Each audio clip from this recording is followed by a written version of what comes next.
The Crew Motorfest has all the cars from the Crew too, except for some. Cars like this. The Alfa Romeo 4C Serpentine or something edition. This thing is a car that I thought was very, very sick. In fact, it was quite recent that we got this thing in the Crew 2. And alongside this thing,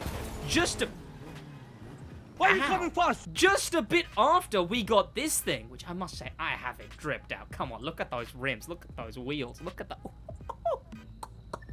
This thing looks dripped. We also got, just a bit after that, the Lancia Stratos. A brand new Lancia in Rallycross. And these two cars, Alfa Romeo and Lancia, have one thing in common. They're both owned by the Italian subsect of Stellantis. The same company that makes Dodge, actually, but that's the American side of it. This is the Italian side, and it comes with one other brand on top of Lancia, which we got 2 new versions of the Stratos and a Summit car in. And the cars finishing up that trio of brands also owned by the Italian subsect of Stellantis is a bar. Oh, how did I? Okay, why even put the wall there at that point? There's Abarth. That's the third of those 3 brands. And this one can't. Again? Really? And these are 3 brands that aren't in the Crew Motorfest. Or are they? And here we are in the Crew Motorfest, where I thought not only would I talk about if we're ever going to get these cars coming out, I'll show you something rather interesting. See, one of those brands appears to have snuck into the game in a very weird way, actually. But are we ever gonna get... Oh, ow. Are we ever gonna get these cars coming back? Well, we do have the Hoonigan update coming up very, very soon. A bunch of cars are going to transfer during the Hoonigan update, but what we don't know is if we're going to get Abarth or Stellantis in that update. At the moment, they're just sort of the Supra. They're the car that they aren't able to get at the moment. Even though Stellantis is now in Forza again, they're in the new Test Drive Unlimited soon. I only think they're not in Need for Speed, really. So the Crew and Need for Speed is once again the only games to be missing a certain car license. Now, there's a few reasons this could have happened, because Stellantis America, you can see, they were still very much giving out licenses, and giving out a bunch of licenses at that, all of the ones that we already had, as well as new ones like the Charger Red Eye Hellcat. But while Stellantis America was doing that, Stellantis Italy was pulling out of games, like the Crew.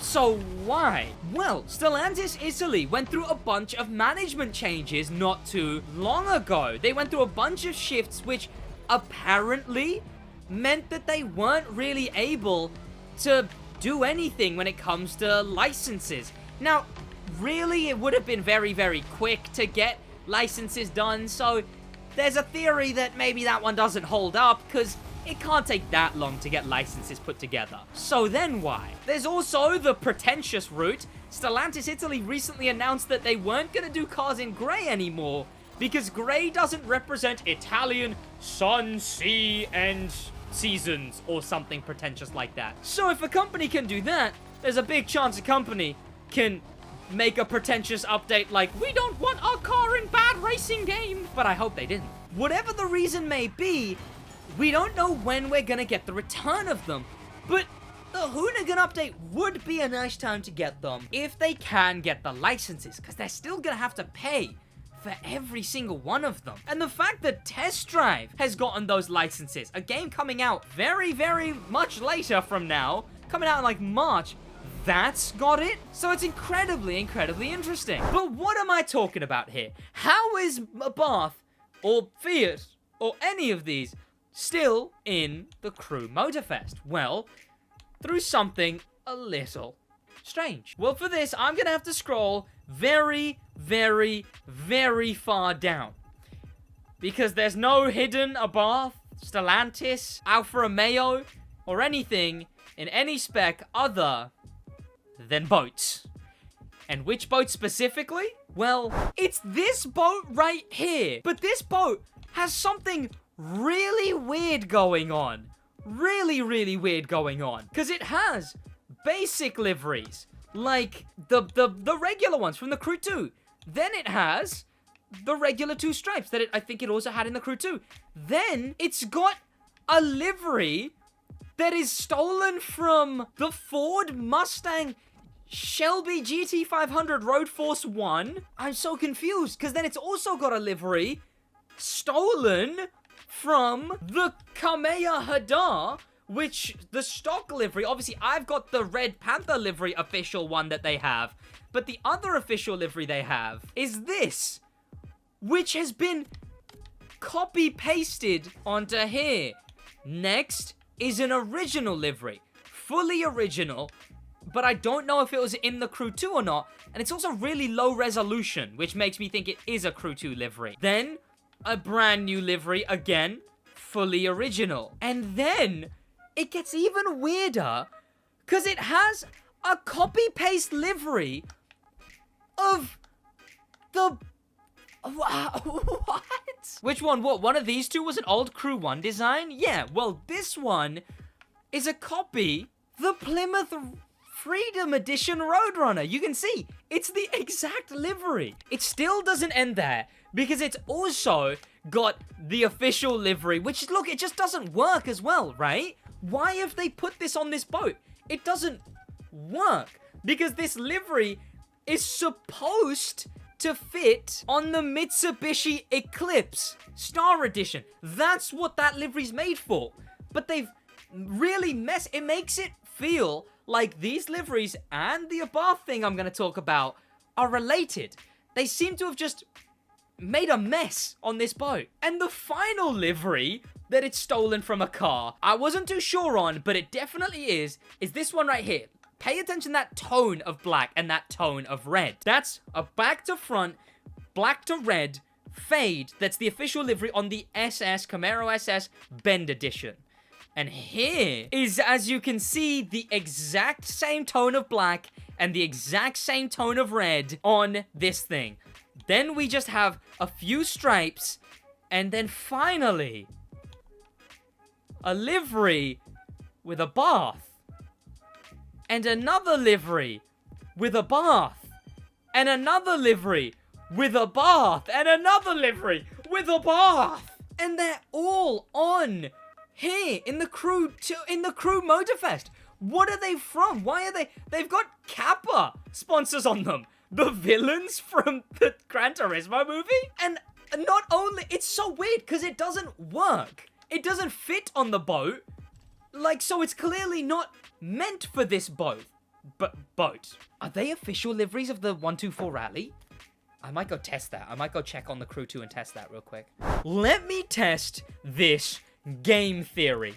They're from the Abarth Rally. Now, I'm using a non-official livery on this thing and some ugly vanities. So let me test the liveries here. Exclusive. Okay. That's the Abarth Rallycross livery. That is the Abarth Rallycross livery. Okay. This is the second one. This is the second one. So they have the liveries from the Abarth 124 and somehow have accidentally ported them over via the Proto Mark II. Ivory Tower, how does this happen? How does this... What? Oh, no. Oh, I see. Now, the chat is saying this, of course, is legal trouble. But how does this happen in the first place? How? Video game, please. Make sense for me, video game. I don't... There's Kappa, there's the Adler. They've left the livery in and somehow put it on this bike. How does that happen by accident? Explain to me how that happens by accident. Please. And I feel like it would have taken us a lot longer to figure that out if these liveries didn't just straight up say Abarth on them. If they didn't just, like, fully have Abarth branding on them, like the name. Boys, get on the game and buy yourself the Abarth bite. Because it is the only way we have official Abarths, Stellantis Italy as a whole. This is the only way we have them in the Crew Motorfest. It isn't exactly a full license. It isn't exactly a full car. But what it is a really, really out of place Proto Offshore Mark II. It's perfect because it's one of the few vehicles for Abarth that you can actually take Abarth in. Have you thought about that, chat? Well, I just wanted to dive into this very interesting conspiracy. Thank you to popular members, a special thank you to famous members, and an insane thank you to star members, Danimal, the Manimal, and Grim Pepper, and an insane top of the top thank you to Icon members, HK. My official theory, boys, there's a hole in the multiverse. And this is just one of the many signs of that hole in the multiverse. And they're coming through, boys. And they're coming through in hordes. Also, that donut over there looks so out of place. Please let us get rid of the festival stuff. That's about it for the live stream and the video. In a bit.